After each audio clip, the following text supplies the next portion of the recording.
Puji Tuhan. Shalom, selamat sore dan senang kembali berjumpa dengan Bapak Ibu Saudara. Dan sebelum mendengarkan firman Tuhan boleh toleh kanan kiri dan katakan ojo turu lo ya. Haleluya. Jangan sampai tertidur supaya kita dapat berkat firman Tuhan dan dapat kita menjadi pelaku-pelaku firman Tuhan. Yang percaya katakan amin.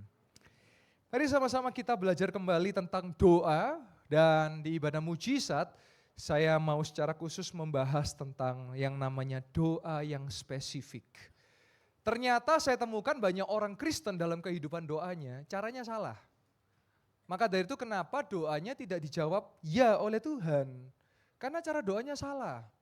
Salah satunya kalau berdoa nggak spesifik.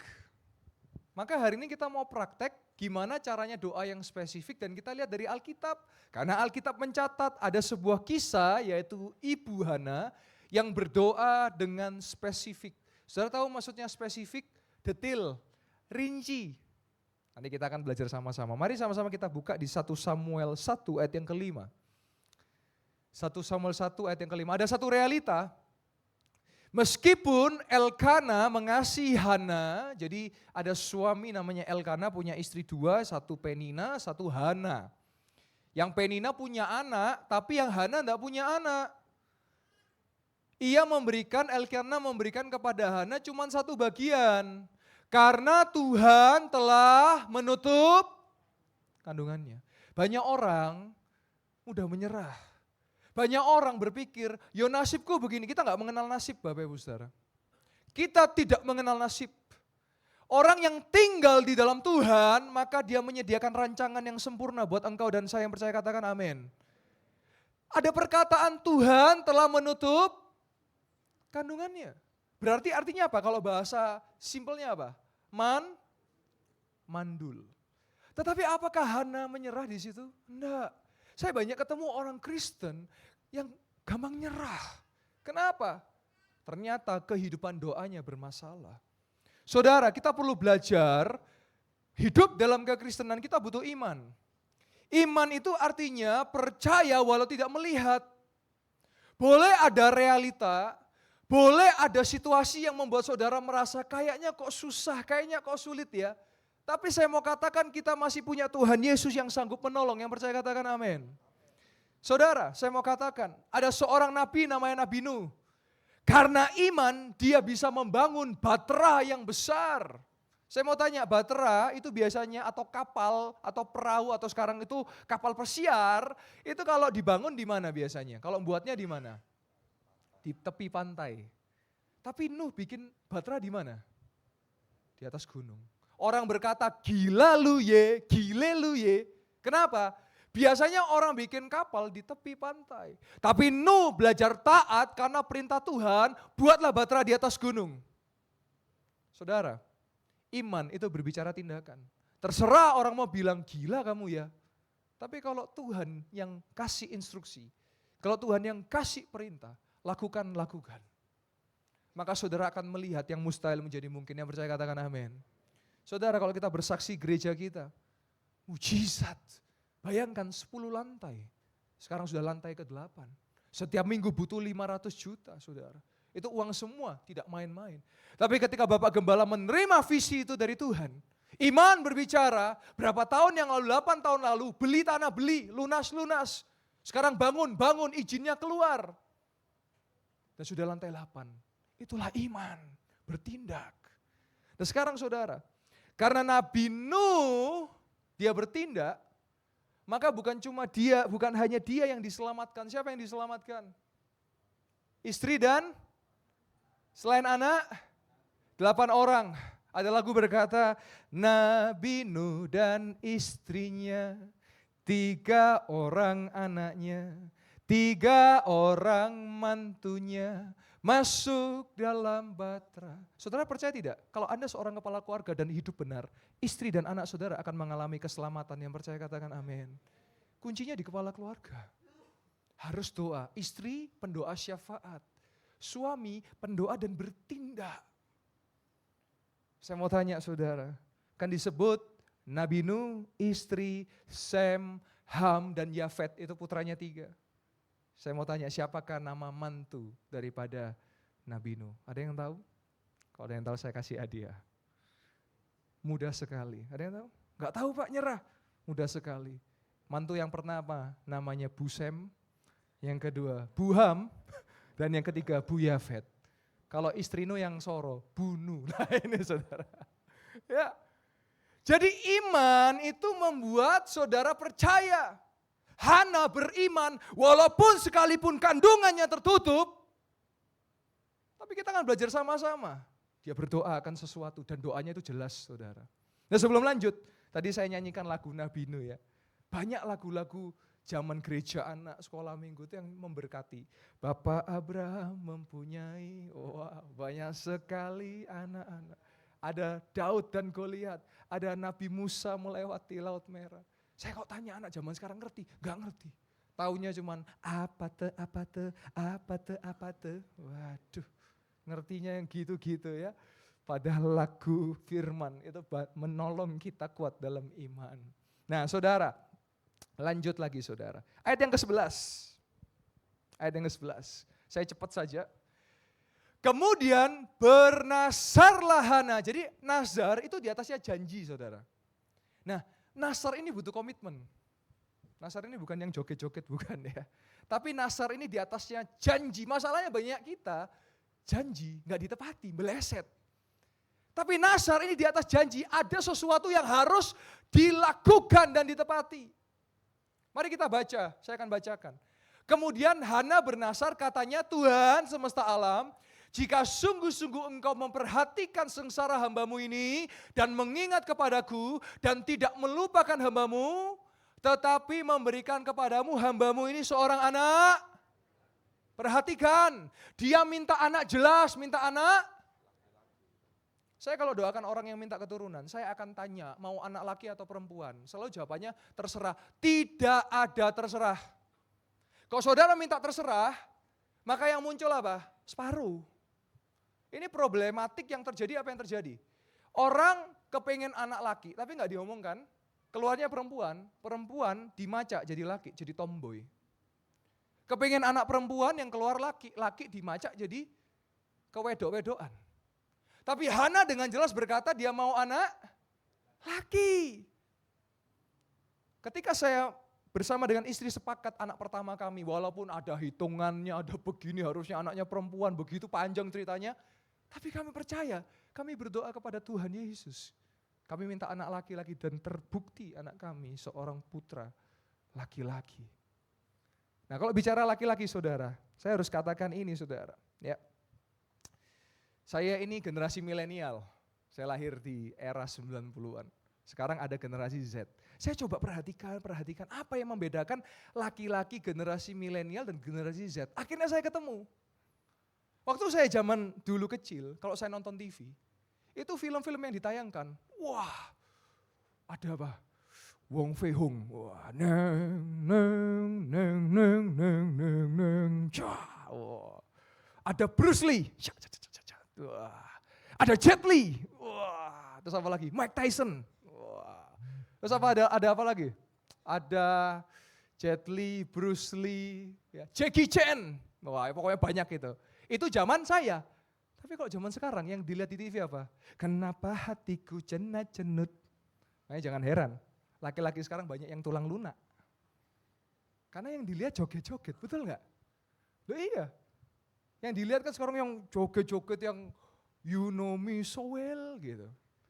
Zaman saya boyband ada yes, tapi boybandnya Uptown Girl, boys gitu loh. Orang kan gini, makanya saya, kok zaman saya dulu laki gini loh. Apa? Kalau enggak sekarang kan gini. Lah itu. Perbedaan generasi. Ya. Makanya apa yang saudara lihat, hati-hati loh masuk dalam pikiran. Betul enggak? Ya ini otokritik supaya generasi sekarang perlu kembali lagi, kalau laki ya laki gitu loh. Bukan laki yang apa leto-leto kayak, saudara tahu nggak kalau di jalan-jalan yang untuk masuk ke toko yang balon itu loh. Laki itu ya gini, jalan gini loh. Wah, jadi fashion show saya. Lah itu laki. Ya. Nah jadi jelas, Mintanya laki. Nah sekarang saudara, sering kali kita doa, nggak spesifik. Terserah. Mari sama-sama kita lihat ayat kesukaan kita semua, ayat terakhir. 1 Samuel 1 ayat yang ke-20. Dari mandul, lalu dia bernazar kepada Tuhan dan minta anak laki-laki. Lihat ayat 20. Maka setahun kemudian mengandunglah Hana dan melahirkan seorang anak laki-laki dan menamainya Samuel, dan dikatakan apa? Sebab aku telah memintanya daripada Tuhan. Samuel memiliki arti apa saudara? Syama Elohim.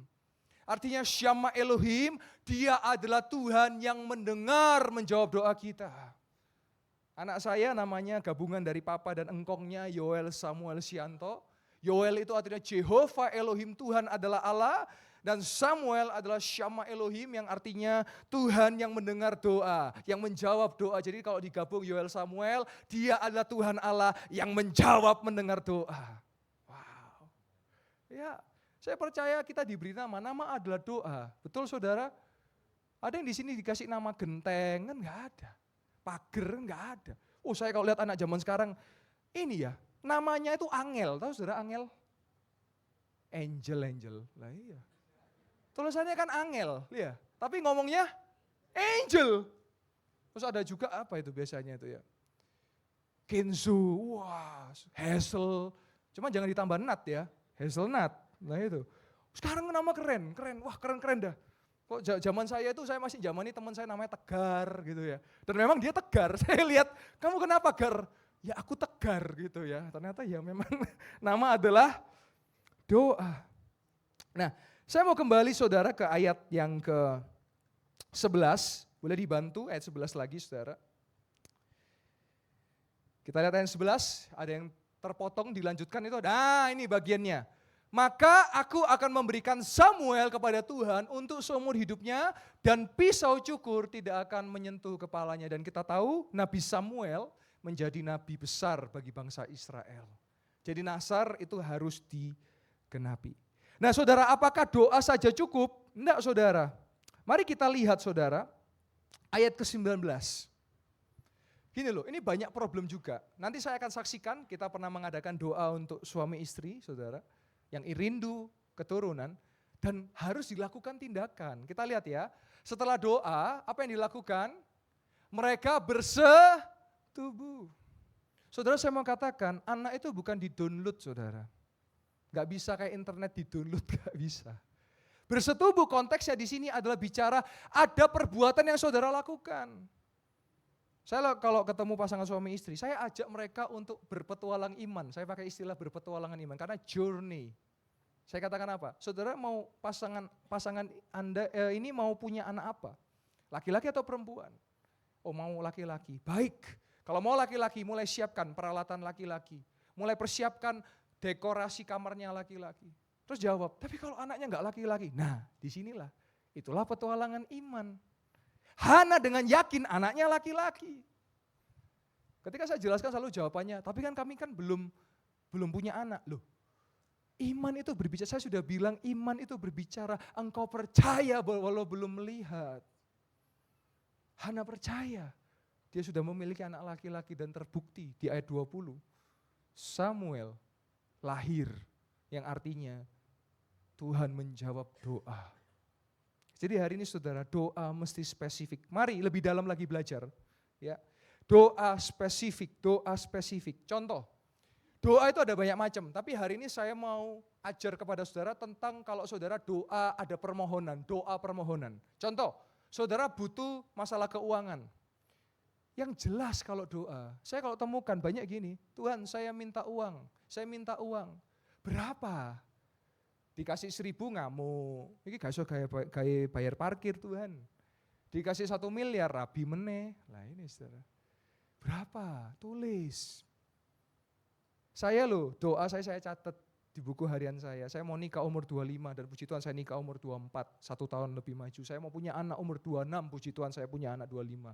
Saya mau nikah dengan siapa? Saya kriteria saya catat. Karena doa itu harus spesifik. Saudara kalau praktekkan ini, percaya saya akan dengar banyak kesaksian dari saudara. Tapi kalau saudara cuma dengar gak dilakukan, ya sudah gak apa-apa. Gak untung, gak rugi kok buat saya. Saya hanya menyampaikan apa yang saya juga praktekkan. Doa yang spesifik. Contoh lagi, doa pekerjaan. Banyak orang gini loh, Tuhan saya minta pekerjaan. Pekerjaan apa? Dikasih di lapangan, aduh panas, terik matahari pusing. Bibir pecah-pecah, tenggorokan panas dalam. Tapi dikasih di dalam kantor, capek Tuhan di kantor duduk terus loh. Repot toh. Repot kan? Karena saudara gak spesifik, mintanya apa. Suatu kali ada pemudi di tempat ini saudara, dia mau ngelamar kerja, dia datang kepada saya konsultasi dan saya katakan, ada 3 hal yang kamu harus catat. 1, kerjanya mau apa? Ikut orang atau entrepreneur? Dan dia katakan apa? Saya mau ikut perusahaan, baik perusahaan mana? 2, mau posisinya apa? Ditulis. Dia tulis posisinya apa.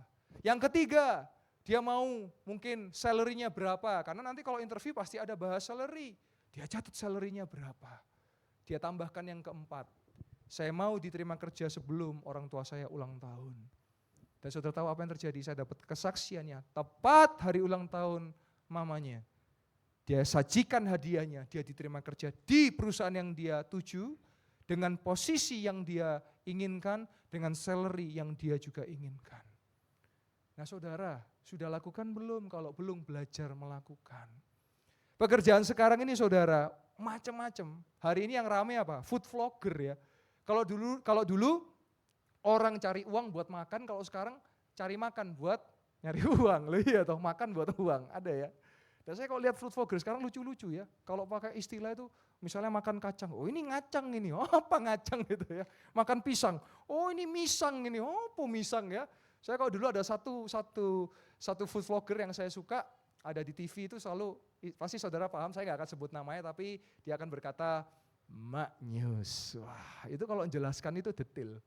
Rasa kuahnya gimana, ininya gimana, wah. Kalau sekarang kan asal enak aja. Kan gitu ya, terserah sih, kan itu juga mata pencaharian. Tapi saya mau katakan bahwa hari ini sudah banyak jenis-jenis mata pencaharian yang baru. Yang selanjutnya saudara, doa spesifik apa? Ini saya lihat ada anak-anak muda, mungkin ada juga yang gak usia muda tapi masih lajang saudara. Jodoh, ya harus yang juga spesifik. Saya tulis, saya kepingin istri, saya gak munafik saudara, saya tulis saya mau yang cantik. Banyak orang munafik kan, fisik nomor 2, alah, ngomong tok. Nanti muncul tiba-tiba, Tuhan aku mau jodoh. Fisik tidak menjadi masalah Tuhan, fisik tidak menjadi masalah Tuhan. Muncul di depan, dep. Tapi ya jok elek-elek ini Tuhan. Nah, saudara bilang fisik enggak saudara pikirkan. Tapi muncul saudara permasalahkan. Tulis 1. Kalau saya tulis istri yang cantik 2, istri yang penyayang 3, istri yang menjadi ibu yang baik buat anak-anak saya. Saya tulis tambahan 4, mertua yang baik. Yang nomor 4 sering kelupaan kan? Sehingga ketika saudara nikah, apa yang terjadi? Saya sering banyak dengar kan? Menantu dengan mertua. Itu harus ditulis juga, didoakan. Buat yang masih lajang, saya katakan tulis semua apa. Jangan gini loh, jangan klise ya. Terserah dari Tuhan terserah. Beneran tak terserah? Sekali seumur hidup beneran terserah. Ada yang nulis karep-karep, muncul satu lagi. Gombal kan, jago gombal. Wah, joget-joget gitu. Kamulah hartaku satu-satunya. Wah, keblinger. Dilamar, diterima. Terus habis nikah, loh kok gak ada apa-apa? Kamulah hartaku satu-satunya. Loh iyalah. Ya mesti realistis. Bukan materialistis. Realistis, perempuan mesti realistis. Kalau engkau bukan wanita karir, kau ya mesti cari suami yang mapan toh. Minimal bisa hidup bersama, kan gitu ah. Loh realistis ya, jangan suka klise-klise gitu loh. Saya mbak Tuhan yang realistis dan optimis. Banyak kadang-kadang klise, gak apa-apa, yang penting ada. Beneran tak yang penting ada? Yakin yang penting ada? Gak bisa. Terus kalau nyari jodoh, kelamaan jangan terlalu banyak milih juga. Saya itu ketemu orang kelamaan milih sampai umur 50 baru akhirnya gak ketemu karena kelamaan milih. Tidak ada yang sempurna, tapi Anda dan istri atau Anda dan suami Anda saling menyempurnakan. Cie, itu. Iya. Mau cari apa yang sempurna? Tidak ada. Makanya saya katakan saudara, kalau dalam relationship, ada satu superhero yang saya katakan ini hebat. Ya. Superman kalah, Iron Man kalah, Batman kalah. Siapakah orang ini? komitmen. Wow. Komitmen. Hanya maut yang memisahkan. Loh iya. Saudara paham ini aplikasi ya? Doa yang spesifik. Cari lagi tulis, mau suami yang sabar, suami yang gak ringan tangan, suami yang mulutnya tidak ngomong kasar. Lo tulis. Banyak daripada kita kan terserah toh.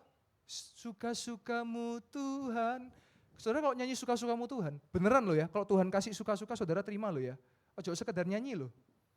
Banyak daripada kita kalau nyanyi, kita sekedar nyanyi tanpa betul-betul memahami. Sungguhlah hidupku telah ditebus oleh kuasa darah yang kudus.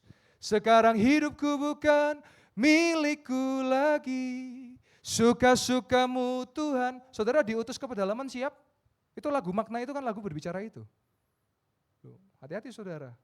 Apa yang kalau saudara berjanji, ya harus betul-betul ditepati loh. Ya, itulah kehidupan kekristenan. Artinya saudara betul-betul menghidupi. Nah, jadi bicara tentang doa, ya, doa yang spesifik. Singkat saja. Saudara doa tulis, mau apa? Tulis. Kalau saya masih ada catatan yang saya tulis. Goal apa, tujuan apa, ya. Jangan gini loh saudara, jangan hidup itu tidak ada tujuan. Ngambang kayak di sungai gitu loh saudara. Gak jelas, tiba-tiba nongol, mengalir. Jangan saudara, harus apa? Goal, tujuan. Nah, puji Tuhan. Mari saudara kita masuk ke sesi kesaksian. Saya siapkan beberapa kesaksian. Tetapi melihat waktu tidak cukup, maka beberapa saja yang saya akan tampilkan kepada saudara. Yang pertama, tadi saya bicara soal keturunan. Mungkin ada saudara beberapa pasutri yang mengalami kesulitan dalam keturunan. Beberapa waktu lalu di bulan Mei kita mengadakan KKR doa malam untuk pasutri-pasutri yang sulit untuk memiliki keturunan. Dan puji Tuhan boleh ditampilkan PowerPoint-nya, slideshow-nya boleh ditampilkan. Ada seorang bernama Ibu, boleh ditampilkan? Ada seorang bernama Ibu Ginta, ya suaminya Pak Hendra. Saya mau bersaksi kemarin saya ikut KKR buat pasangan suami istri yang susah hamil. Kalau tidak salah bulan Mei. Setelah ikut altar call 3 bulan kemudian. Puji Tuhan saya hamil padahal sudah 4 tahun saya susah hamil. Dan sekarang kandungan saya masuk ke 4 bulan. Kita boleh kasih tepuk tangan buat kemuliaan nama Tuhan. Slide selanjutnya. Nah ini acaranya. Nanti kalau kita adakan lagi bulan April ternyata ya. Yang tahun lalu saya bulan Mei. Kalau ada lagi, saudara bisa ikuti. Saya masih percaya kok, kita punya Tuhan Yesus yang sanggup membuat yang tidak mungkin menjadi mungkin. Yang percaya katakan amin. Haleluya. Saudara, ada satu lagu yang menjadi kekuatan buat saya, Pak Max bisa standby. Ini lagu lama saudara, saya senang sekali lagu-lagu Pantai Costa klasik lama. Tidak banyak, liriknya enggak panjang, tapi maknanya dalam. Lagu ini berkata, tanganku kerja buat Tuhan, mulutku memuji namanya, kakiku berjalan cari jiwa, upahku besar di surga. Trainer boleh tukar dengan Arif, minta tolong Arif. Tanganku kerja buat Tuhan, mulutku memuji namanya, kakiku berjalan cari jiwa, upahku besar di surga. Sama-sama nyanyikan. Tanganku kerja buat Tuhan, mulutku memuji namanya, kakiku berjalan cari jiwa, upahku besar di surga. Haleluya. Bapak Ibu, ini yang menjadi doa saya. Ketika dimanapun saya berada, tangan saya berdoa menumpang tangan, maka mujizat demi mujizat terjadi. Saya senang kalau lagu dulu gak kebanyakan baitnya. Ini kan cuma 3 baris ini saudara ya. 4 baris ya, tanganku kerja buat Tuhan, mulutku memuji namanya, kakiku berjalan cari jiwa, upahku besar di surga. 4 bait, jadi enak. Kalau jadi WL dulu tuh gak sulit-sulit saudara. Nggak ada kunci-kuncian sampai jadi Naruto, nggak ada saudara. Oh saudara kan ada gini, ya. Ada gini, ada gini, ada gini. Kok dulu cuman gini aja. Wah gitu dong.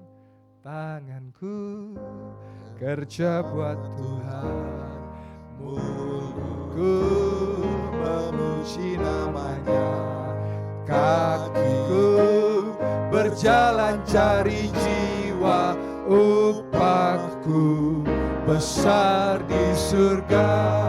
Haleluya. Saudara, itulah doa spesifik. Saya doa secara spesifik, Tuhan, saya rindu oleh perkenan Tuhan. Saya berdoa buat orang mengalami kesembuhan. Selanjutnya saudara, saya mau tampilkan 2 video saja yang terakhir. Yang pertama, saya datang ke sebuah panti asuhan. Jadi singkat cerita saudara, saya doa untuk orang-orang sakit di alun-alun, di Kota Lama. Waktu itu saya bersama dengan satu full time namanya Iman. Ya. Kenapa saya jalan dengan iman? Supaya orang tanya, jalan dengan siapa pastor? Saya berjalan dengan iman. Wow, haleluya. Ya, memang iman betulan ya, dan iman yang sejati. Nah, saya jalan ke Kota Lama, saya jalan dan lain sebagainya. Lalu ada seorang jemaat bernama Bu Irma yang ternyata pengurus dari sebuah panti asuhan di Splendid, kok saudara tahu, Oikos Shalom. Ya, di situ ada seorang putri ya yang diasuh di situ dan ada benjolan di belakang lehernya saudara. Ternyata memang selidik demi selidik itu adalah genetika karena orang tuanya juga ada benjolan itu. Jadi menurun ke anaknya. Tetapi saya berkata bahwa kita bisa patahkan segala kutuk generasi dan kutuk genetika. Dan apa yang terjadi kita lihat sama-sama, benjolan yang disembuhkan Tuhan Yesus. Kami percaya Tuhan bahwa Engkau dokter segala dokter, Engkau tabib segala tabib, Engkau sanggup menyembuhkan, Engkau sanggup memulihkan.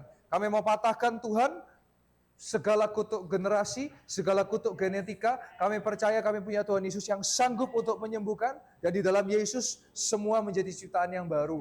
Hamba-Mu berdoa Tuhan di dalam nama Yesus, kami percaya Tuhan ada belas kasihan, ada perkenanan Tuhan, yakni sembuh, yakni sehat, mujizat terjadi. Kami percaya Tuhan, diagnosa, dokter boleh memberi diagnosa, boleh apapun itu ada catatan medis, tapi kami punya Tuhan Yesus di atas itu semua. Dan hamba berdoa Tuhan di dalam nama Yesus, dalam nama Yesus, sembuh, sehat, Engkau bekerja dalam hidup anak ini Tuhan, menjadi saksi Kristus. Tuhan telah menyembuhkan, Tuhan telah memulihkan. Kami percaya Tuhan mujizat masih terjadi. Kami percaya Tuhan, kami bersatu hati, kami berdoa. Kami percaya Tuhan, kami percaya sembuh, sehat dan mujizat terjadi Tuhan. Kami percaya di tempat ini Tuhan hadir. Kami percaya di tempat ini juga mujizat demi mujizat masih terjadi. Dan kami berdoa juga di tempat ini Tuhan, apa saja yang diperlukan Tuhan menyediakan. Bagi setiap pengasuh, bagi setiap pengurus, donatur, dan semua pengurus, kami percaya Tuhan. Tuhan juga menyucikan, menguduskan tempat ini. Kalau ada segala kuasa-kuasa tidak berkenan, baik roh jahat, roh sakit, roh kutub, kami tengking, kami hancurkan, kami usir di dalam nama Yesus. Kami percaya Tuhan, kami akan mendengar kesaksian, kami akan mendengar bahwa Engkau telah menyembuhkan, Engkau telah melakukan mujizat. Dan kami percaya, kami berdoa di dalam nama Tuhan Yesus Kristus. Haleluya, haleluya. Amin, amin, amin. Kita boleh kasih tepuk tangan kemuliaan buat nama Tuhan. Boleh di pause? Itu hari Senin saudara, tanggal 3 November. Hari Selasa, ini dari Ibu Irma. Nama anaknya yang diasuh adalah Yani ya. Halo Yani, kemarin setelah didoakan gimana rasanya? Apakah ada perubahan? Dan dikatakan apa? Puji Tuhan Bu, sudah rada kempes, tapi sementara waktu masih tunggu kontrol 12 November, harus menjaga jarak dengan teman-teman karena hasil CT scan kemarin ada TB aktif. Tapi puji Tuhan, benjolan sudah kempes, keluar air cairannya, dan percaya memang mujizat Tuhan sungguh luar biasa. Terima kasih Ibu, salam untuk Pastor Yoel, dan Tuhan memakai terus dengan luar biasa. Dan ini saya dapat kabar, kita boleh kasih tepuk tangan buat kemuliaan nama Tuhan. Doa secara spesifik. Sekarang saudara mau doa apa? Doa itu enggak selalu permohonan materi. Saudara bisa, Tuhan, saya mau menang atas masa lalu saya. Sebutkan, pernah trauma 1, 2, 3, tulis. Saudara mau lakukan langkah profetik, tulis di kertas, robek itu kertasnya, buang di tong sampah, artinya saudara sudah lepaskan segala trauma itu. Atau apapun tulis. Lakukan, praktek. Ini hanya terjadi bagi yang praktek. Saudara, saya mau katakan, kalau datang ke gereja jangan cuma jadi penghangat kursi. 1 tahun ini saya pelayanan, 2 tahun belakangan saya pelayanan di Mujizat. Kenapa? Karena saya sering melihat ketika di gereja kita dengar lagu Bagi Yesus tak ada yang mustahil, mujizatnya disediakan bagi. Tapi cuma jadi lagu nyanyian doang ya. Cuma jadi ucapan doang. Tapi saya minta Tuhan, saya mau Tuhan, tangan saya ketika doa buat orang, oleh perkenananmu dan kehendak-mu yang sakit jadi sembuh. Itu doa yang spesifik. Dan terbukti saya melihat mujizat demi mujizat terjadi. Saya mau tutup dengan satu video saudara. Saya mendoakan seseorang dulu jemaat di tempat ini, sekarang sudah kembali ke rumahnya di Jombang, namanya C. Deborah, pernah pelayanan juga WL dan singer. Dia kena autoimun saudara. Boleh dokter mengatakan diagnosa gak bisa sembuh. Saudara pernah dengar autoimun? Katanya gak bisa sembuh kan? Katanya kan? Tapi kita lihat sama-sama video autoimun, saya katakan autoimun yang disembuhkan. Dan Yesus pada saat ini hambamu berdoa, permisi aja hambamu berdoa Tuhan. Jadi tangannya itu sampai bengkok dan susah untuk ditekuk. Dan juga sulit untuk jongkok karena memang sendi-sendinya sudah bermasalah. Sampai dia terkejut karena bisa kena dahinya. Padahal tangannya sebenarnya tidak bisa sampai dahi, sampai nangis. Mujizat terjadi dalam nama Yesus. Haleluya. Amin, amin, amin. Haleluya. Dalam nama Yesus. Dalam nama Yesus. Bisa. Haleluya. Dalam nama Yesus. Haleluya, haleluya.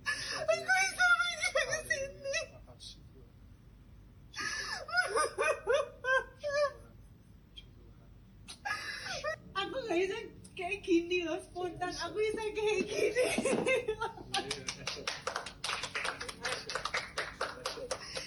Aku gak pernah bisa, Jack. Ada saksi suaminya, juga ada saudaranya juga. Aku gak pernah bisa pakai pensil alis, Jack. Jadi lihat aku deh, udah kemana-mana aku gak bisa maksimal. Tapi aku bisa. Bisa nyentuh sini. Haleluya, haleluya. Padahal jempol kok gak bisa. Shalom Jemaat Mega Church Betania Setaya Malang, puji Tuhan, hari ini hari Rabu, tanggal 13 November 2024. Saya berjumpa dengan siapa C? Deborah. C. Deborah? Dari Jombang. Dari Jombang, dari Gudo Jombang. Iya, Ya. Gudo Jombang. Dan bagaimana, apa yang mau disaksikan, apa yang terjadi hari ini, silakan. Puji Tuhan, bukan suatu kebetulan kalau saat ini saya bertemu dengan PS Yolsianto. Itu memang semua karena kemurahan Tuhan, ini sudah rencana Tuhan. Dan puji Tuhan tadi saya sempat ngajak anak saya bermain di bawah, di Fun City. Lalu hati saya tiba-tiba, ayo doa kesembuhan. Mumpung ada PS Yoel gitu. Akhirnya saya minta adik saya yang kebetulan juga pelayanan di sini. Terus saya minta untuk diantar ke PS Yoel, ternyata ketemu di eskalator ya kan. Dan puji Tuhan juga PS Yoel langsung bertanya keluhan saya apa, sakitnya apa, dan saya menjawab kalau saya kena autoimun, artritis ya, jadi rematik gitu ya. Ini tangan sebelah kanan saya ini sama sekali tidak bisa nekuk. Jadi nekuk maksimal itu dokter bilang tidak bisa. Mentok ya cuma segini aja. Sudah saya terapi, sudah saya juga minum obat, tapi tetap dokter tidak bisa maksimal. Jadi hanya gini-gini aja gitu. Terus saya sempat berpikir, oh Tuhan, saya dulu lahir itu normal. Kenapa saya ini cacat? Tapi saya percaya, bagi Tuhan nggak ada yang mustahil. Kalau saya lahir dengan normal, saya pasti akan sembuh juga. Saya percaya saya akan normal kembali. Tangan saya bisa makan pakai tangan kanan dengan sempurna. Selama ini saya beraktivitas kebanyakan menggunakan tangan kiri. Tapi puji Tuhan, ini tadi ketika sudah didoakan sama PS Yoel ini, puji Tuhan, saya bisa sebelumnya belum pernah bisa menyentuh yang namanya kening saya, sekarang bisa menyentuh kening saya, itu semua karena kemurahan Tuhan. Haleluya, puji Tuhan. Haleluya. Demikian yang saya saksikan. Boleh ditunjukkan Ci tadi keningnya gimana? Coba kita lihat sama-sama. Loh, terus alisnya juga. Ini bisa pegang alis, sebelumnya belum pernah bisa pegang alis. Sebelumnya nggak bisa, belum bisa. Sekarang jadi bisa. Sekarang bisa. Puji Tuhan. Siapa yang menyembuhkan Ci? Tuhan Yesus. Tuhan Yesus. Puji Tuhan. Saya percaya Bapak Ibu Saudara, mujizat kesembuhan masih terjadi. Amin. Kita punya Tuhan Yesus dan bersama Yesus pasti bisa. Tuhan Yesus memberkati. Shalom. Haleluya. Kita kasih tepuk tangan buat kemuliaan nama Tuhan. Di tempat ini yang mustahil menjadi mungkin, saya boleh undang saudarinya, Cefebe, ada Cefebe, adiknya. Cefebe, boleh saksikan yang kemarin saya dengar, jadi sudah periksa ke dokter, boleh naik ke atas mimbar, diperiksa ke dokter, menurut dokter itu berapa persentasenya, terus dicek, ya sambil naik aja enggak apa-apa Cefebe, aman? Ya. Boleh cerita yang saya dengar kemarin, ya silakan. Ya kemarin itu sempat ke dokter ya aku. Ya. Terus kontrol, dokter bilang kurang lebih sih 80%. 80% Iya. itu apanya? Kayak Itu kemungkinan kayak nggak bisa gitu. kayak nggak bisanya Iya, ya? benar. Terus aduh ini nggak bisa, kayak udah nggak ada harapan gitu Iya, loh kok. iya, Terus setelah didoakan Koyoel toh, iya. besoknya atau lusa gitu kalau nggak salah, itu Cece kontrol lagi. Kontrol, Ya terus tiba-tiba dokternya tuh kaget, loh kok bisa gitu kan, Iya. dokternya bisa loh. Terus perawat-perawatnya itu juga kaget gitu, Iya. loh kok bisa ya, kemarin perasaan nggak bisa, Iya. kayak udah nggak ada harapan, benar-benar Yes. nggak ada harapan gitu. Terus sekarang Cici tuh tanya, terus kalau sekarang kira-kira sudah tinggal berapa persen dokter? Iya. Ya ini hanya tinggal 5% lagi. tinggal kayak gitu. 5%. Jadi Tuhan Yesus yang menyembuhkan. Haleluya, terima kasih Cefebe, Tuhan Yesus memberkati. Haleluya. Jadi Cefebe adiknya dari C. Deborah yang dari Jombang. Cefebe melayani sebagai hamba Tuhan di tempat ini dari Jombang. Saudara, bayangkan saudara, 80% dikatakan tidak ada harapan. Tapi saudara, percayalah kita punya Tuhan Yesus pengharapan. 80% jadi berapa persen? 5%. Dan saya percaya, saya katakan kepada C. Deborah, engkau sembuh, kembali pelayanan, kembali worship leader lagi. Saudara percaya yang mustahil menjadi mungkin? Kita punya, yang percaya katakan amin. Yang percaya katakan amin. Saudara sudah menyaksikan, kalau saudara sudah sering lihat dan dengar, mari saudara alami doa yang spesifik. Bagi Yesus tak ada yang mustahil, haleluya. Bagi Yesus tak ada yang tak mungkin. mujizatnya disediakan bagiku, ku diangkat dan dipulihkannya. Haleluya. Saudara, saya mau kasih tahu apa kekuatan saudara dan saya. Kekuatan kita adalah Yesus Sang Firman.